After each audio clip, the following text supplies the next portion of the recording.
Good morning, everyone, and welcome to the MPN 101 community call.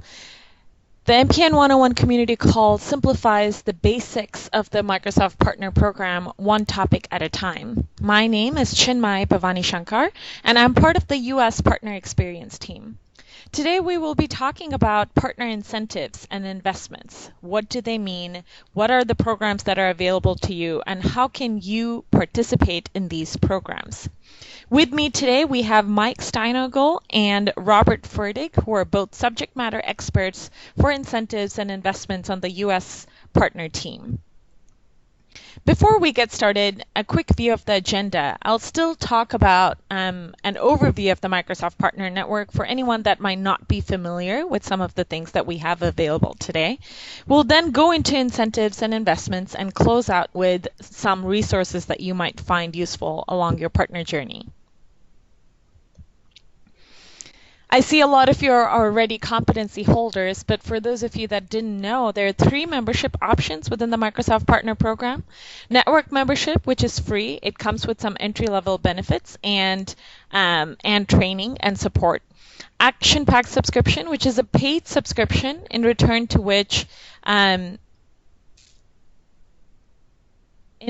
for which you get internal use rights and also access to support.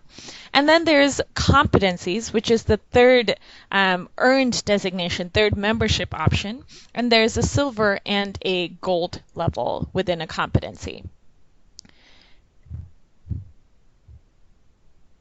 With a partner program membership, one of the main benefits that you get is the internal use rights. The idea is that the more you sell, the more you know, the more you sell. Internal use rights are a set of licenses that you get for use within your organization. So for an action pack, you get enough licenses to support up to 10 employees. For a silver competency, you get enough licenses to support up to 25 employees. And for gold, you get enough to support up to 100 employees. It not only helps increase your productivity internally, but it also helps you sell more. Research has actually shown that partners that use their internal use licenses sell up to 3 times more than partners that don't. There are 17 customer-centric competencies, and recently, and by recently I mean about a year ago, there were 12 competencies that were retired as part of the MPN Evolution program. So the one thing that I want you to know that the Microsoft Partner Program does change constantly, and while this is the competency framework today, the competency framework of tomorrow might be a little different. As you can see, there are 17 competencies, and you can go to the Microsoft Partner Portal to look at the requirements for each of these competencies.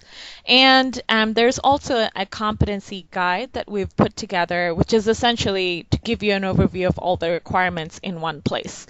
We try to keep that updated as much as possible, but the portal is still the single source of truth. One thing I'd like to point your attention to is that within the Dynamic Business Applications pillar, the Cloud Business Applications is a new competency, new cloud competency that's up and coming and will probably be released sometime next year. There are 5 cloud performance competencies, each revolving around the cloud product offerings that we have. So around cloud productivity, around Office 365, there's cloud productivity and small and mid-market cloud solutions competency. Around Azure, there's cloud platform, Microsoft Dynamics CRM, there's the cloud customer relationship management competency. And around enterprise mobility and security, there's enterprise mobility management competency.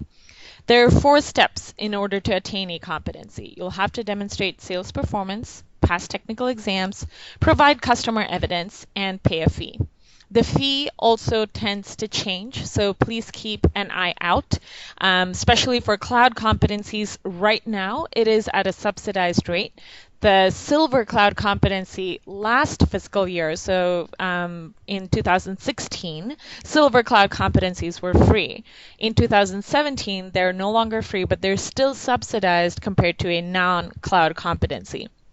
Please keep in mind that that might change in the future as well, so make sure you attain your competency if you're already on the way as soon as possible and don't wait.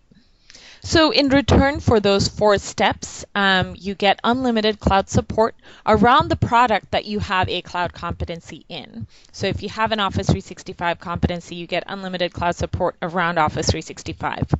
You get additional software licenses and Azure credits with a cloud competency compared to a non-cloud competency.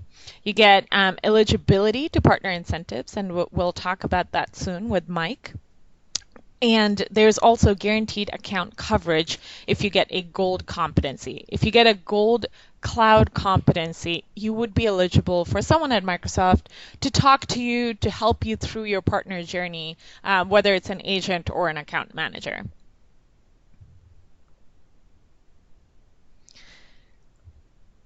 I wanted to bring your attention also to some of the cloud competency changes that have happened in this past year. The performance requirements have changed from seats sold to new customers, or seats sold to revenue, net new revenue. So these requirements do keep changing. They apply to you at your next renewal. So if your competency renewal is coming up, make sure that you give it a little time. Look at the requirements ahead of time. We give you plenty of notice, but emails do get lost as we go through the process and our day-to-day business. So make sure that you know that the requirements might have changed, and keep an eye out on that. Also, if you are looking to get that first cloud competency, the Cloud Enablement Desk would be the best place for you to get started. You will get up to 6 months of assistance towards your first cloud competency through the Cloud Enablement Desk, and it is absolutely free.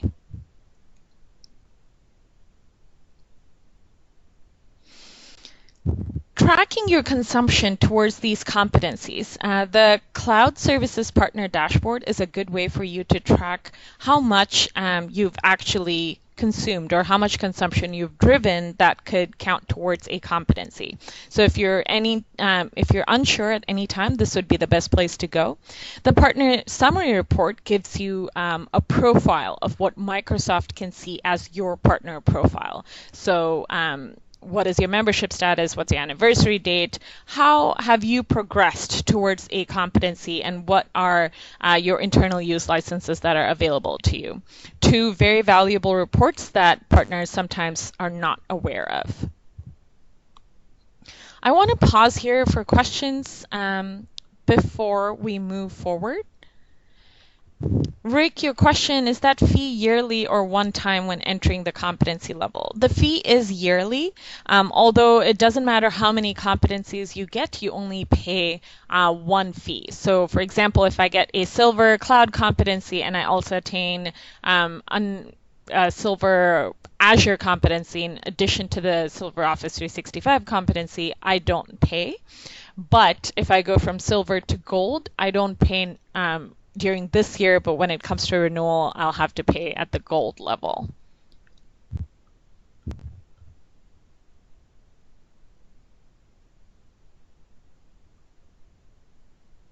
John, you asked for the place where you can subscribe to the weekly newsletter. It'll come up in a slide coming up, and I'll send the link to you as well.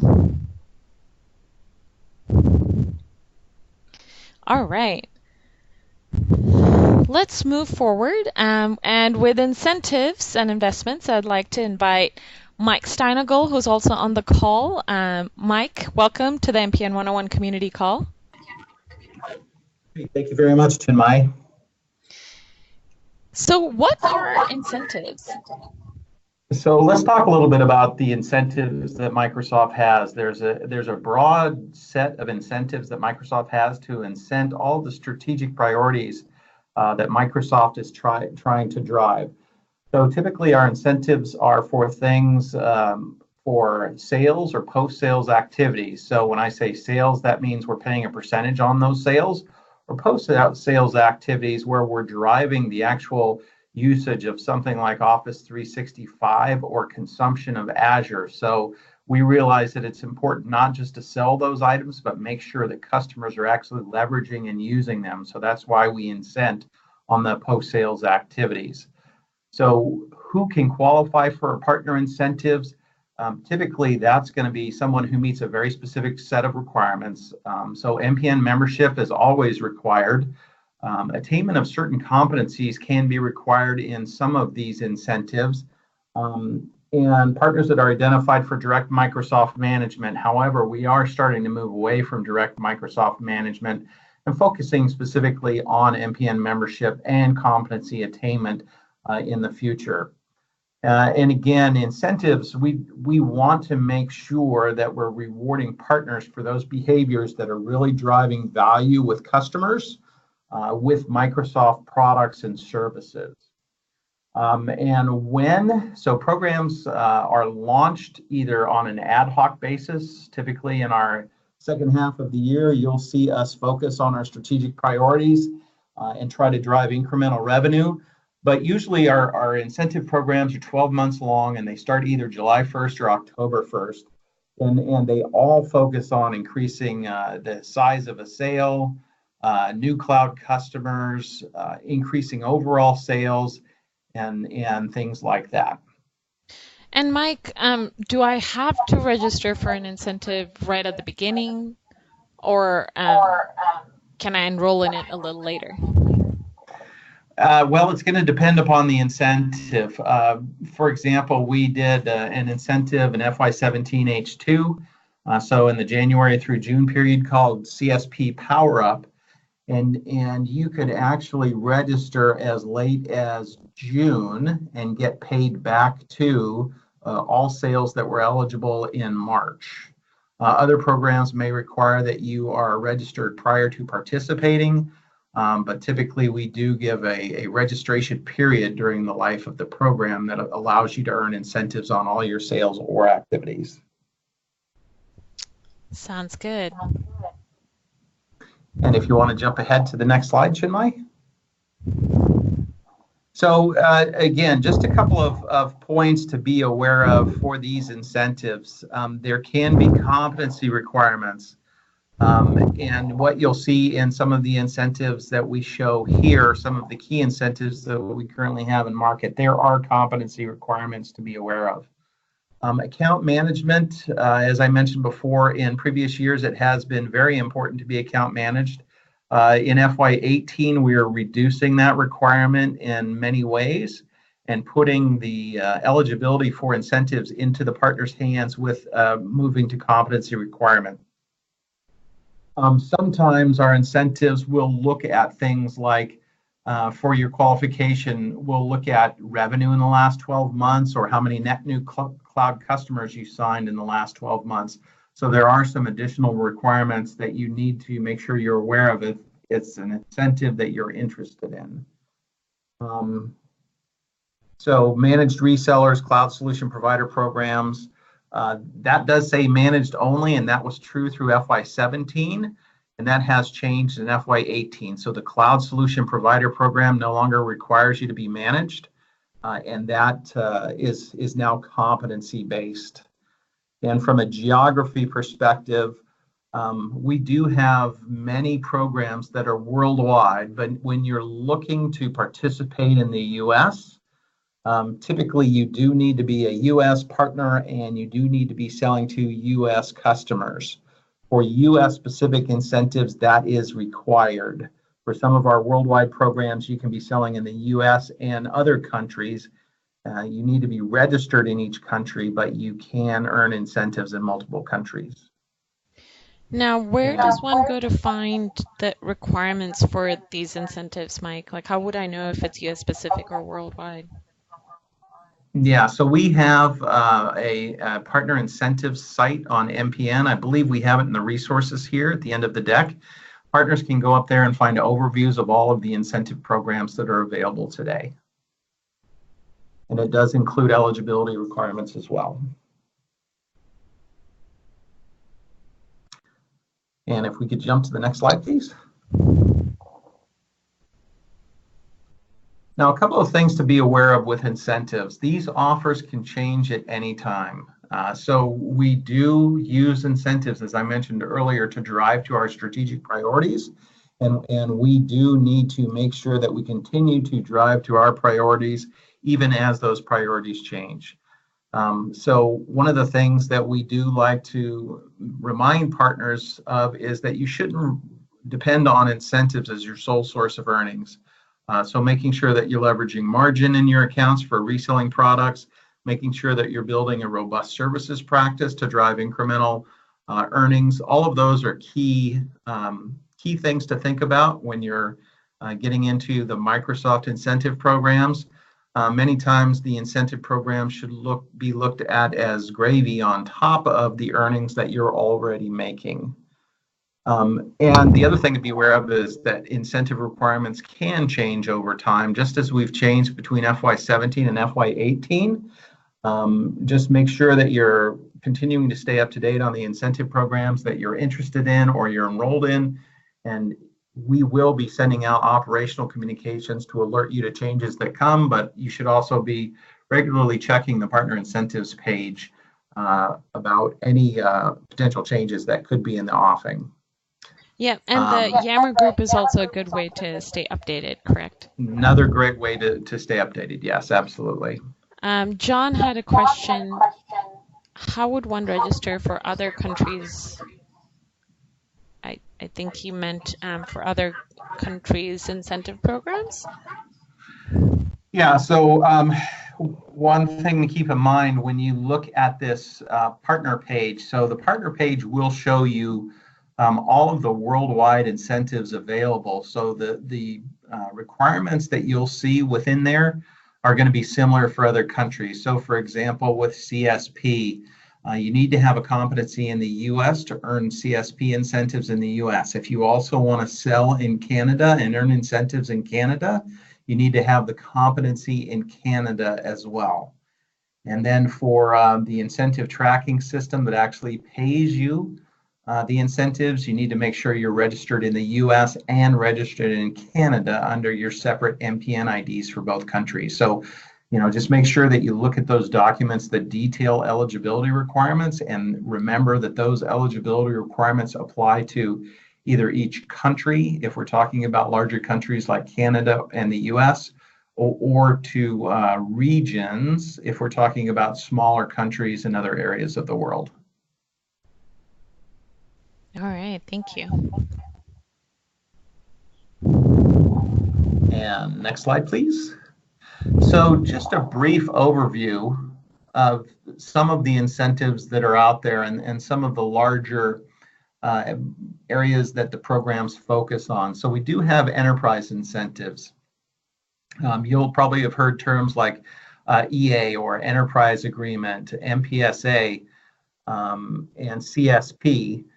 So all of those are primarily to drive sales into enterprise customers, and they all focus on either annuity or subscription relationships and cloud transformation with our large enterprise customers. We also have our SMB program that typically focus on open and CSP with those SMB customers, and those can be annuity or non-annuity based or subscription based. So they do focus, and we do focus on driving long-term relationships with our customers. So subscription-based or annuity-based are two primary motions that we really focus on. And you'll see that CSP is our true hero motion as we move forward. So you'll see it represented in almost every program when we talk about those programs. Now, as I mentioned earlier, there's some activities that we also pay for. So that's adoption or usage or consumption of our online services across all customer sizes. So number 3 there is our cloud services, and we do pay for those activities to make sure not only are we selling these cloud services to customers, but they are using and leveraging those cloud services. It's really important that they use what they're buying. So when it comes time for renewal or extension, that they see value in continuing to do so. And finally, as you're all aware, we do have devices out there in the market. So surface incentives are available. Typically with surface incentives, you have to reach a certain revenue threshold. So you have to be a fairly good size reseller of hardware and surface devices in order to qualify for incentives, and your distributors can share more information on that with you. And one of the incentives that I really want to make sure everybody is aware of, as I mentioned earlier, CSP is our primary sales motion as we move forward into the future. Now, the value of CSP is it gives you the opportunity to own the customer and own the billing and bundle in your services and your ISV solutions if you have them with the CSP billing. So there's a great opportunity for you to really build a strong and robust relationship with your customers. So this incentive primarily is to reward CSP direct and indirect reseller partners for driving activation and enablement of customers with all Microsoft-based online services. So Office 365, EMS, Power BI, Azure, all of those services are available through CSP today. And those are the things that we want you to focus on with CSP. So eligibility, what we talked about earlier, you do have to have an active MPN membership, which is free. You just have to make sure that it's active. You also have to attain one of the defined competencies that we'll show on the next slide by 12/31/2017. So if you are able to gain that competency prior to the end of December, you will earn incentives back to all CSP sales from July 1 forward.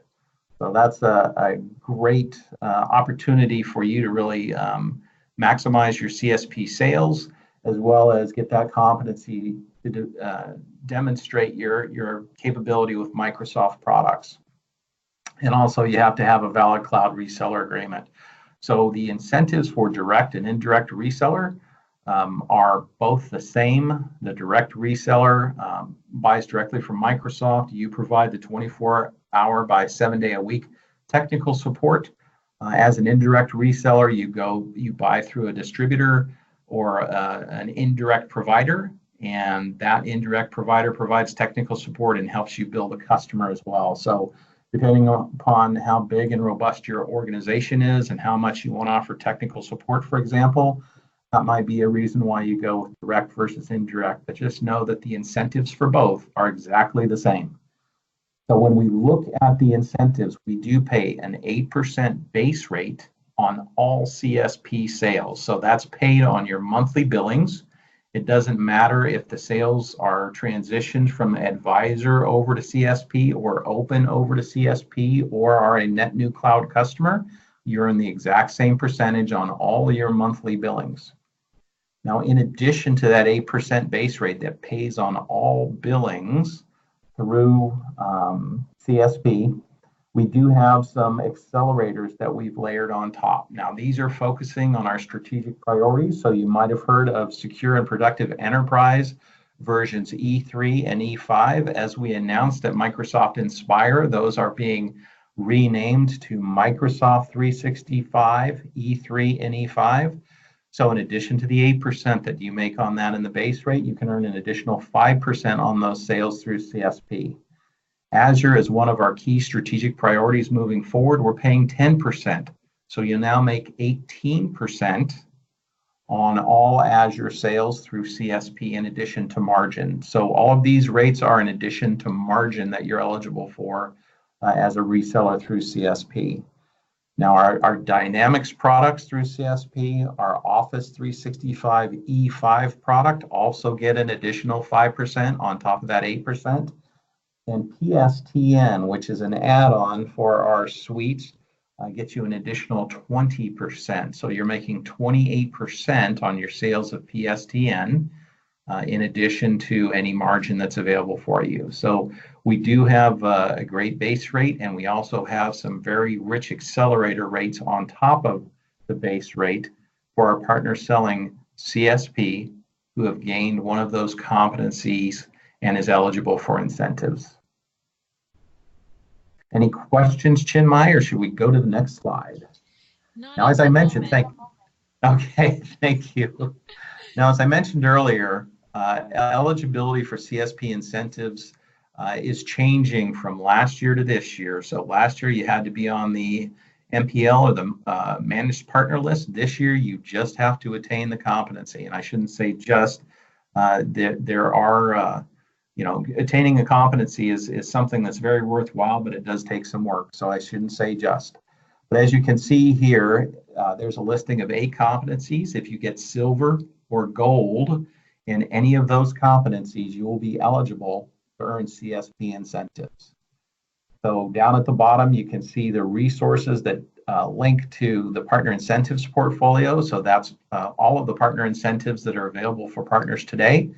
And then, of course, a link to CSP if that's something that you're interested in pursuing, and there's some more information there. But the MPN competency link is also there. That drills into the competencies and provides more information about what's required there. But we do have 8 competencies that makes you eligible to earn incentives for CSP. So I hope that gives many people a spur to go out and check into that and make sure that you're eligible for earning incentives on your CSP sales. Mike, there are a couple of questions. Okay. For PSTN, is it PSTN conferencing and calling? That is my understanding, yes. And the percentages that you talked about for CSP incentives, does that apply to CSP direct and indirect? That is correct. It does apply to direct and indirect. So the incentives for both direct partners and indirect partners is the same. Thank you. Mm-hmm.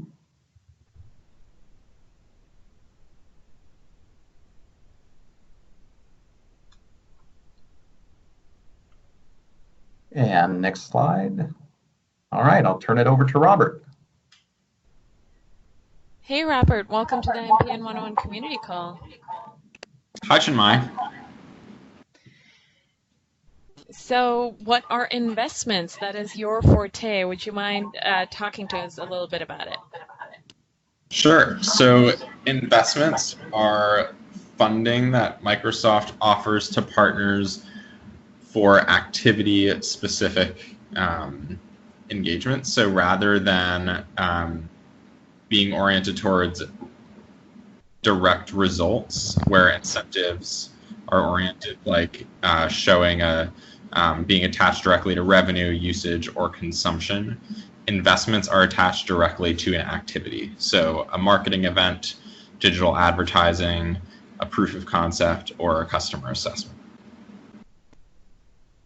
Partners that are eligible for these investments would be part of the MPN or would have an MPN membership, and they vary by program and what other requirements are involved. So whether they are competency requirements or whether they've been identified for direct Microsoft management. And it is the investments we're going to talk about today are specific to US partners with US customers. Investments are designed to support actual customer engagements and marketing activities that drive pipeline and explore specific solution opportunities. So they are always intended to drive key priorities that Microsoft is looking to do with partners. So they are often on top of the existing incentives that are in market, and as a result, they're typically only in market for the key solution areas that we are looking to put additional acceleration around. So then, would it be fair to say that while incentives are post-sales rewards, investments are something that partners request for a specific customer opportunity that they have before a customer engagement? Yes, so investments are something that partners request for a specific engagement, and some of the time that is with a customer. So for example, a proof of concept, and some of the time that engagement is maybe a one partner to many customer roundtable or roadshow. So some kind of marketing event could also have an investment around it, but it would be requested for that event rather than something that gets paid based upon the post-sales activity that we see. Okay, sounds good. And the programs are often in market for a half of the year or a full year, but they may also be ad hoc in terms of when they enter, and as a result, they may be in for a shorter time.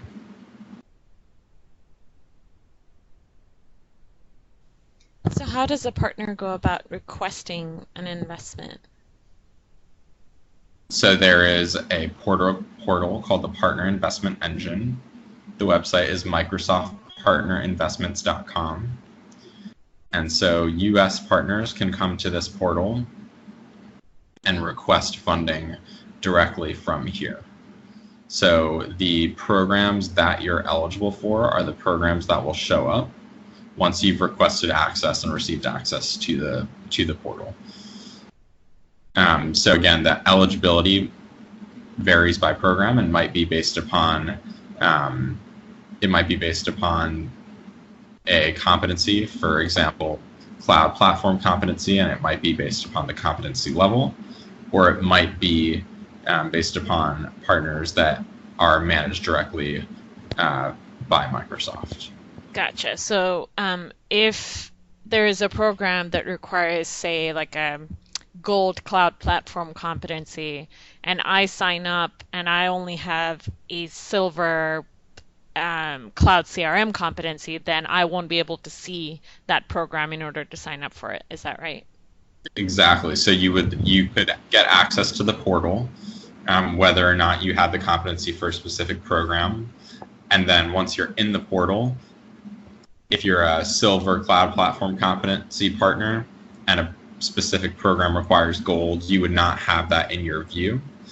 You could still access resources about the program to learn about it if you're working towards a gold status, so that you know that that will become available to you, but it will not be something that you can click on and actually sign up for or request funds for.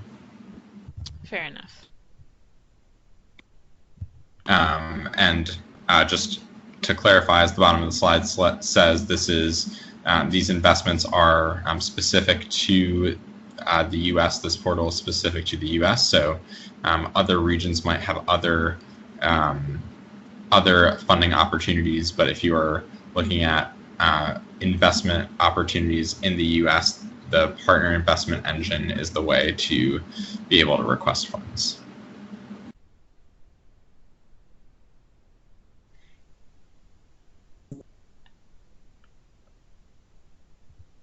And there's a big set of helpful resources that you can access via the U.S. Partner Incentives and Investments Yammer page that I think Chinmay and Mike have both referenced. So there's it shows all of the programs that any partner can access. It shows a step-by-step how-to guide of how to become eligible for funding, and then how to go about requesting funding and seeing all of the steps along the way to receiving the funds, and then how to get in contact with people and how to join our weekly office hours, and some FAQ as well. Now, is there a cap on these investment programs, Robert? So depending on when I kind of apply, is there a chance that I might not get the funding, or how does that work?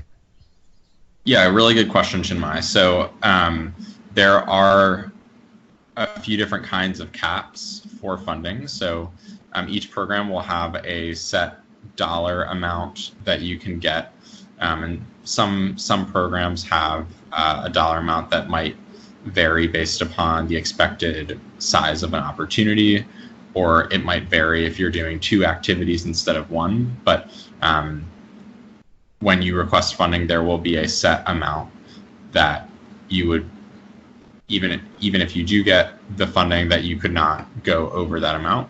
So that's one kind of cap there. Another kind of cap is the number of times you can use the funding. So certain programs, specifically marketing programs, will often say that you can use a program only once in a half of the year, for example. And other kinds of programs that instead of being marketing programs, something like a proof of concept program where you go to one customer, those programs will typically allow you to use the program as many times as you want, as long as it's a different customer each time. And then I think the cap you were talking about, Chinmay, is there a number of times that the program can be used overall by anybody. And so yes, there is every program has a capacity to it, and so it is possible that you would request funds and you would not be able to get it based upon the capacity of the program. Typically, that's something that if that happened, the program would be removed from your view before you did request funding.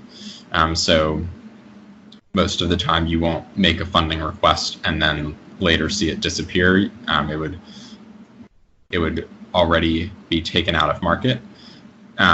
But it is really good to know that, or it's helpful to know that a program that is in market right now, even if it is intended to go for the whole fiscal year, could come out of market earlier based on the capacity of the program. Does that help, Chinmay? Yeah, that definitely helps. Thank you. And what are the investment programs that are available today for partners? So we have investment programs around Azure, SQL, EMS, Office 365, and Dynamics 365. The one that I think we've highlighted later in the deck is called Azure Everywhere, and that program is a really broad offering and doesn't have any restrictions based on managed status or competency for partners. Mm-hmm. The only partner restriction is being a U.S. partner, and it's intended for Azure, SQL, or EMS, and it's called Azure Everywhere because Azure is sort of the leading offering within it, and it is intended for workshops done with a single customer. So you can use it to do a workshop with a single customer on Azure, and it would be to drive a net new workload. So it could be an entirely net new customer to Microsoft, mm-hmm. or it could be a customer that's already using Azure. Say they're using Azure Data Services, and you want to actually get them on Azure Machine Learning on top of Azure Data Services. Well, this would be a great use of that funding to go do a workshop with them to show them exactly what it would look like Gotcha. at their company to roll out Azure Machine Learning. Gotcha. And I know we have those Azure Everywhere slides coming up in just a couple minutes. Before that, I know with Azure incentives, and Mike, I know you're still on the line, is the Azure incentive still going on until the end of this month? Is that right?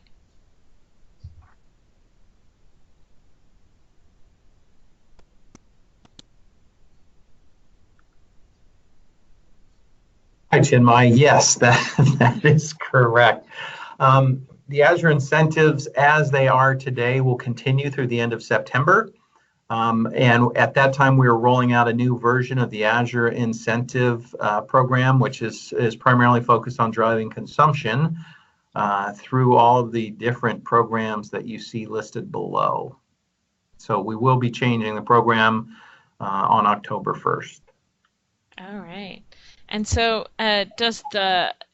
so the eligibility right now and the incentive rate right now, if someone does get into the program, they can still get in on this previous incentive rate and eligibility, correct? That is correct. So the 15% rate is going to pay on consumption up through the end of September. At that time, we are changing the rate, but adding some additional components of the incentive. And we should have more information to share shortly on that, but I believe the rate is going to change to 7% for all consumption from October 1st, 2017. through September 30, 2018. You do need to be a gold member for that 7% incentive on all consumption, but we will also be adding a quarter-over-quarter consumption growth incentive that will pay out at 20% on quarter-over-quarter growth. And there's also going to be an additional Azure customer add incentive. Once a customer moves over a $5,000 per consumption per quarter threshold, the partner will also be eligible to earn an incremental $4,000 on increasing the consumption with that partner. So we'll have more details very shortly to share with you. Those last two pieces I mentioned, you can be either silver or gold to qualify for those consumption incentives. For the flat 7% rate, you need to be a gold partner. Thank Any you. questions or like to move on? I don't see any questions. Folks on the call, if you do have any questions, Mike is still on the call, so let us know. Yep, and just a couple of additional points. When we talk about Azure consumption, you must, in order to qualify, you have to be digital partner of record for that to be recognized. So the sales happen through enterprise agreements or through direct sales.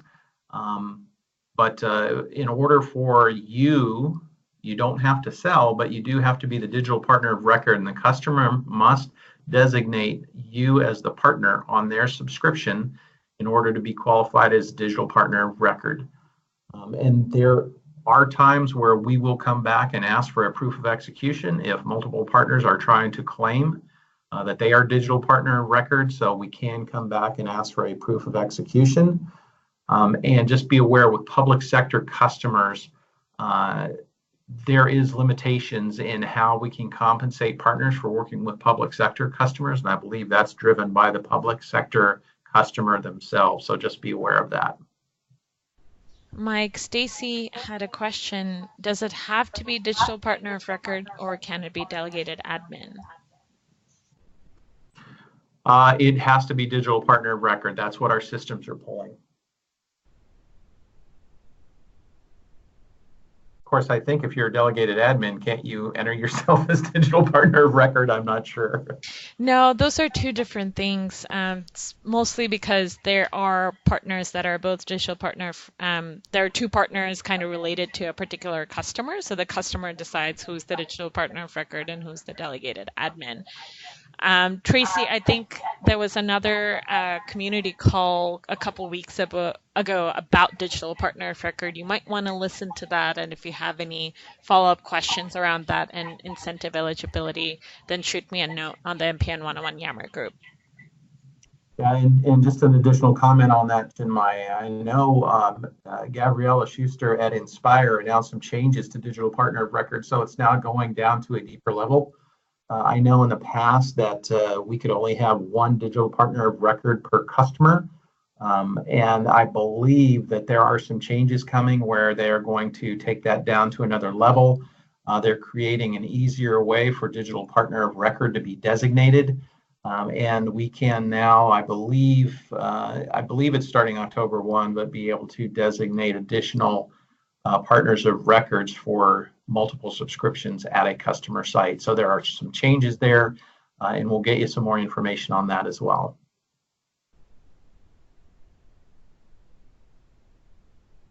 And here are just some additional resources on all incentives. So please make sure that you check those out, the incentive guides, the MPN agreements, as well as the digital partner of record assignment demo video, all located up at the MS partner site for more information on all of those different activities. And you should be able to see the new information on the updated digital partner of record and the new program posted there shortly if it's not already available. Thank you, Mike. And Azure Everywhere, Robert, I know we'd kind of started on this. Can you elaborate a little more? Yeah, absolutely. So Azure Everywhere is available for all U.S. partners that are set up as eligible suppliers, meaning there are some compliance and banking and tax things that have to get set up first, but There's no restrictions around competency. And it's intended to get customers up and running on their first workload or additional net new workloads for Azure, EMS, or SQL. This program, so there are certain programs that have a limited scope of workloads, meaning they might focus on a set of premium services that Azure offers. This program does not have that restriction, so this is anything on Azure, anything on SQL, or anything on EMS. And it's intended for a pre-sales motion that begins pretty much once the opportunity gets identified. So it's looking for a greater than 20% sales stage, and what that means in practice, it means that it is after the customer is a qualified opportunity. There are two funding amounts for this program based upon the anticipated consumption or spend. So the first funding amount is $1,500, and this is if there's an anticipated additional Azure consumption of $1,000 a month, or spend if you're looking at SQL of $1,000 a month. And similar, the other funding amount is $3,000, and that's if you're looking at $2,000 of additional monthly consumption or $2,000 of additional monthly spend.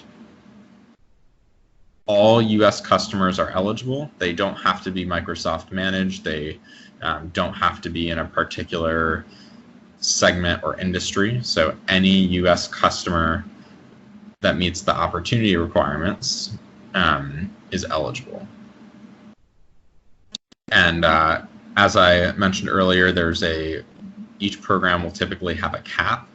So the cap for this program, you can use it as many times as you want, as long as it is for different customers, or you can actually use it up to twice with one customer if the workload is different both times. So you could use this program for Azure and EMS with one customer, or Azure and SQL with one customer, or SQL and EMS with one customer.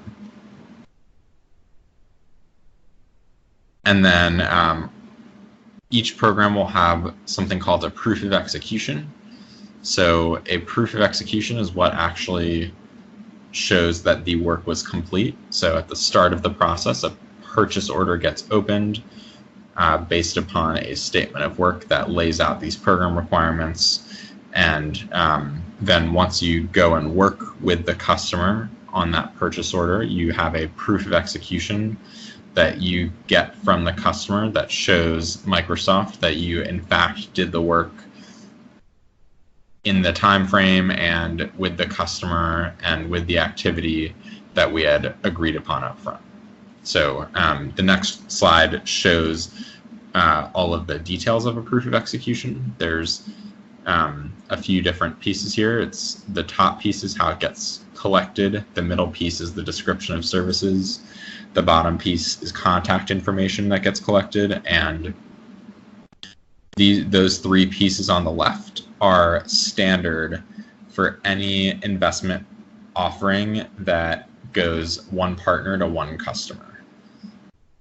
So this program in particular also has a requirement of a subscription ID to be provided if it is an Azure or an enterprise mobility and security workshop or proof of concept. So again, the three pieces on the left here show that the customer has signed off on the activity that we agreed upon, we being Microsoft and partner agreed upon, and it shows that their signature comes directly from the individual contact at the customer that was identified as the customer contact. And then the fourth piece here is specific to that program. It's a subscription ID being provided with the proof of execution. Thank you, Robert. I know we have 3 minutes left, so I'll go through the other resources. Robert and Mike are still on the line. If you have any questions, send me a message and I'll ask them before we wrap up the call. So for support, there are quite a few options for you, whether it's the community forum or phone-based support or signature cloud support. There's also live chat right now. So if you have a quick question that you want to get a quick answer for while you're doing other things, then make sure you use that from the partner portal. The technical pre-sales and deployment services, you get technical consultation. And if you have a competency, you are already paying for a certain number of hours of this. So make sure you take a look at it and make use of this resource that's available to you. And in addition to all of these resources, if you need additional support, then there's paid support offerings that are available to you as well.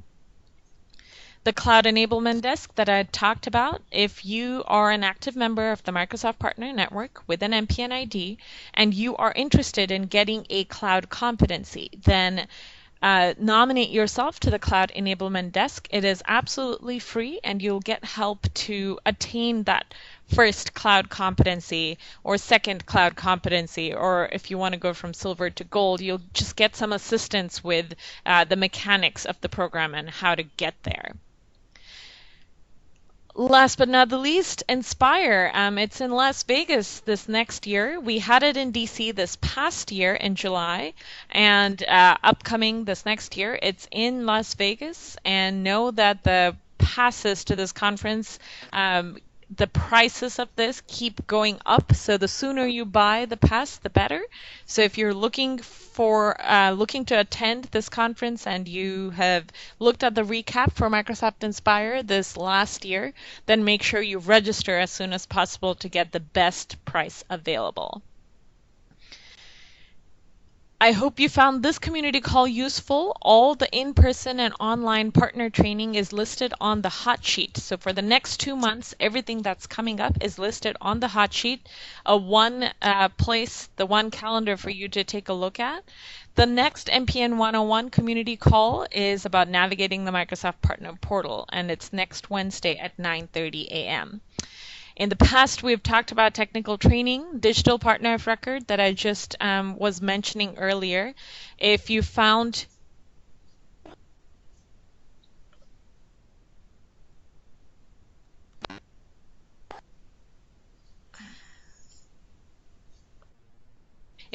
this useful, then I'm sure you'll find the additional MPN 101 community calls useful as well.